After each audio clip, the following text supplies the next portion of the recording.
Welcome to the back small shop at Giordano's Vintage Motors in rainy Carnation, Washington.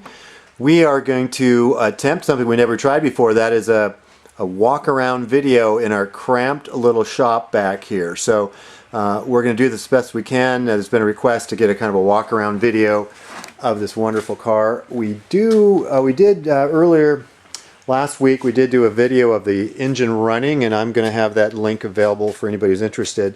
Just going to have a quick walk around. The Porsche right now is blocked by our 70 Corvette back there. I guess these two cars couldn't be any more different than a big, 450 horsepower Corvette, and of course the 912, which is trying to do something on the other end of the spectrum of average to good performance, great styling, but that efficient four-cylinder 1600 912 motor. So we'll do a walk around panel by panel describing the car. The car is, I believe it's a Tangerine orange color. Had a professional repaint to, I'd say, to a pretty high level. I'm going to try to point out some of the flaws in the car and some of the high points of the car. A couple things to the front. We have new decos on here. This car is set up for fog lights. The fog lights that came with this car were an aftermarket, like Bosch plastic housing fog light instead of the correct headlights. We don't have the correct fog lights, but the car does have a factory fog light switch. In fact, there seems to be another switch in there for maybe auxiliary driving lights. I guess until somebody got the Porsche certificate of authenticity, we really wouldn't know exactly what options were here. So a couple highlights: the car was beautifully painted, has a new deco on the front and on the sides. The car really has wonderful gaps. There was a small flaw that happened at the body shop. I'm going to point it out.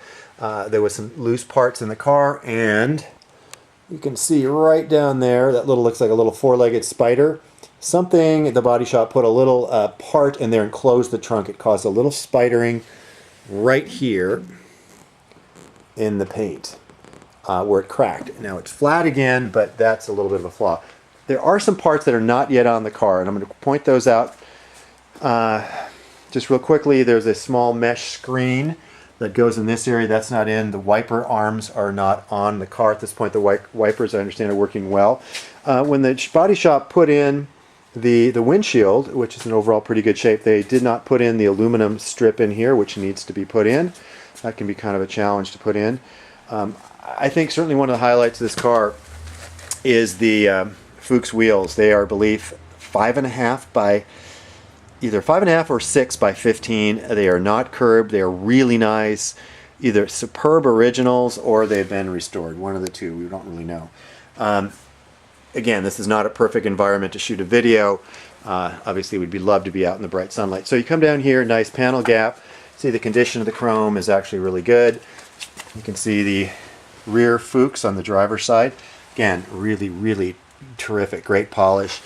We come around to the back. We have our door open here to our shop. And we can see the back of the car. There's no... I think we have a factory, kind of a Washington license plate, but you can see it's in really nice shape.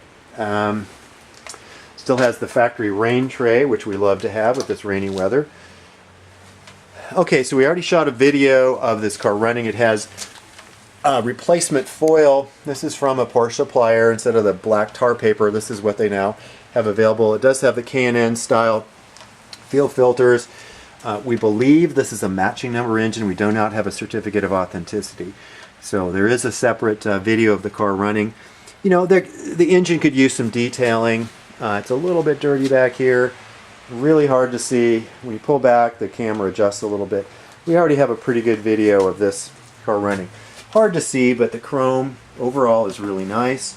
This particular rear bumper was set up for the Amco bars, or the bars going across. We don't have those. Those are kind of an option. You kind of see that inside. Okay, maybe we can look down the side of the car. We have the door slightly ajar from opening. We'll kind of close the engine. I think we've already had a video that shows the number, the engine number. Yeah, the video, the engine number, if anyone's interested, that's in the other video. Close that. You can see the gaps are really pretty good on that panel. Get a little bit of view of the car. So overall, I would say the aluminum trim is usually quite nice. A lot of the cars this age, the aluminum's starting to go really bad. It's heavily oxidized. This car is from Idaho. Really in nice shape. We're going to get rid of that phone call right there and see if we can't get rid of that.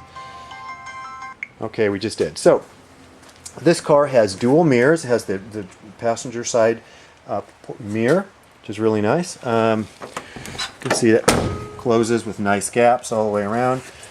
So looking at the back of the car, here's the right-hand rear Fuchs. As good as all the other ones. You can kind of get a little bit of an idea. Again, not a perfect environment to shoot a video. You can see the roof. It looks really good. We do have the aluminum strip that inserts for the windshield. That's a 4 pieces, I believe. You can just kind of see the gaps. This car really good. We're now to the front. Tires are looking really excellent shape. They're radials. They're probably 185, 195 radials. We did put a fair amount of new trim in this car. Seals, gaskets, etc. We will open up the hood. Okay. So a couple things that the hood struts are removed here. They were worn out. Here's one of the factory hood struts, which I've been looking for. It's down there. The replacement hood struts we found, we purchased were the wrong size by just a fraction and they don't fit. A couple things here. We're going to look at the number. I'll read it for you. 12804474. And on the data tag there. So you can see this is really nice. Battery box. Again, we'll see if we can use the floor mats. We took out the floor mats when we did some restoration and did the painting of the floors. I'm going to try to get the camera in here and see. Somebody put in a Bosch air horn system, which has got to be aftermarket, not original. Oh, I wish I had better lighting. This is really unfortunate. Yeah, we just can't even see that. But we did scrape this down. It had some surface rust on this inner trunk panel battery box, and we just kind of cleaned that up. Okay, this particular piece needs to be screwed in here. Little air grills.